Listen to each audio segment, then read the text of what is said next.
자, 다음으로 짚어볼 내용은요. 얼마 전에 안타까운 소식으로 전 세계, 특히 우리나라 팬들 굉장히 울렸던 소식이죠. 영상으로 어떤 얘기인지 만나보도록 하겠습니다.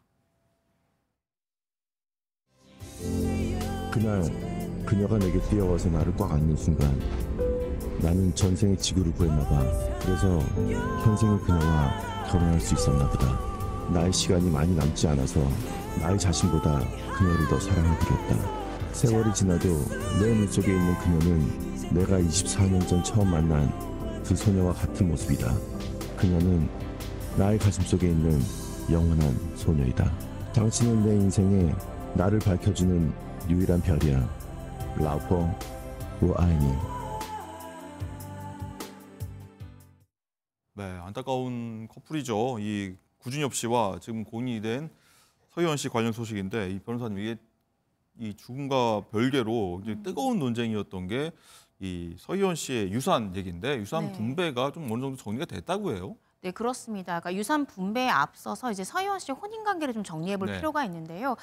서희원 씨 같은 경우에는 2011년도에 왕 샤오페이와 먼저 혼인을 하게 됩니다. 그리고 이혼 시점이 2021년에 이 왕 샤오페이와 이혼을 하게 되고요. 2022년에 이 구준엽 씨와 재혼을 하고 혼인 신고를 했습니다. 적인 만남이었죠, 당시. 네, 화제가 맞습니다. 됐었고요. 네, 그래서 서희원 씨가 구준엽 씨와 함께 혼인을 했을 당시에 이미 이 왕 샤오페이와 사이에 자녀가 2명 있었는데요. 이 10살짜리 딸이 1명 있었고 8살짜리 아들이 1명 있는, 그러니까 자녀가 2명 있는 상황에서 구준엽 씨와 혼인을 했습니다.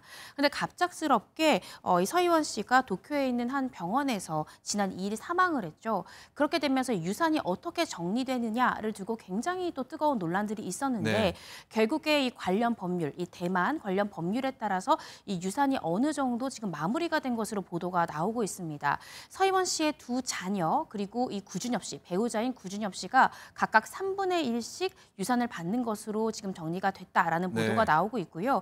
아까 제가 말씀드렸듯이 자녀가 아직 미성년자이기 때문에 친권자인 이 왕 샤오페이 씨가 이 자녀가 성년에 이를 때까지 양육권과 또 지금 어머니의 재산을 지금 상속을 받는데 상속받는 재산을 자녀가 성년에 이를 때까지 관리하는 것으로 지금 정리가 되었다. 800억을 이 아버지가 관리를 한다. 맞습니다. 그렇게 지금 보도가 나오고 있습니다.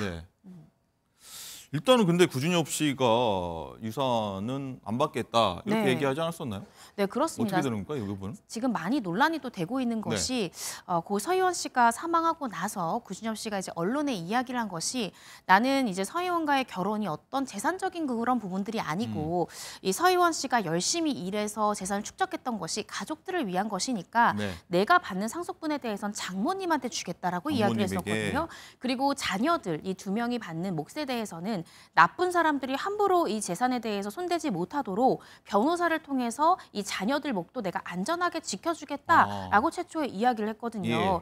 그래서 지금 이 구준엽 씨가 받는 부분이 전혀 없을 것으로 예상이 됐는데 이 대만 현지 언론에 따르면 구준엽 씨도 이 고 서희원 씨 재산의 3분의 1을 상속받는다라는 보도가 나오고 있어서 이 부분에 대한 사실 입장 정리는 필요할 것으로 보여집니다. 그런데 얼마 전에 나왔던 보도 내용에 따르면 고 서희원 씨의 어머니가 나는 재산 부분을 받는 것이 없다라고 또 이야기를 했잖아요. 그래서 구준엽 씨가 자기 몫으로 받는 것을 장모님께 드리겠다라고 이 고 서희원 씨가 사망했을 그 무렵에는 이야기를 했는데 과연 이 부분이 어떻게 정리될 것인지 이 부분에 대한 좀 입장을 지켜봐야 될 것 같고요. 특히 이 자녀에 대한 재산도 왕 샤오페이 씨가 지금 관리하겠다라고 보도가 나오고 있는데 이 부분도 분명히 구준엽 씨가 이 변호사를 통해서 안전하게 지키겠다고 했거든요. 이 부분도 앞으로 어떻게 될 것인지 아마 지금은 구준엽 씨가 굉장히 슬픔에 잠겨 있어서 공식적인 입장을 밝히긴 좀 어려울 것 같은데요. 이후에 이제 장례 절차가 마무리되고 또 지금 이제 서희원 씨의 유해가 정리가 된 다음에는 어느 정도의 입장이 나오지 않을까 싶습니다. 네.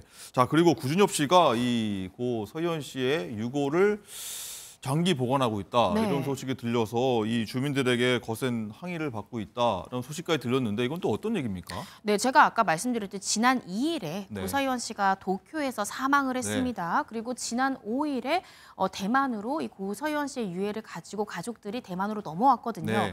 그런데 그때부터 지금까지 계속해서 이 서희원 씨의 유해가 서희원 씨 집에서 보관되고 있습니다. 벌써 한 달째 보관이 되고 있는 오. 것인데 원래는 수목장으로 처리를 하려고 했었습니다. 그런데 구준엽 씨가 내가 언제든지 이 고 서희원 씨를 찾아가서 볼 수 있도록 사적으로 관리할 수 있는 장지를 좀 찾고 싶다. 독립적인 장지를 찾고 싶다라는 의사를 밝힌 거예요. 그래도 안타깝긴 해도 그래도 네. 보통은 이거를 뭐 다른 데 처리한다고 그렇게 하는데요. 맞습니다. 그래서 그 장지를 찾는데 네. 시간이 걸려서 지금 한 달이 넘는 시간 동안 이 고 서희원 씨의 유해가 계속해서 어떠한 장례 절차나 어떠한 이 장지에 묻히지 않은 채로 보관이 되고 있는 거예요. 예. 그래서 이웃 주민들은 장례 절차를 좀 서둘러 달라라고 주민들이 항의하고 있는 상황이고요.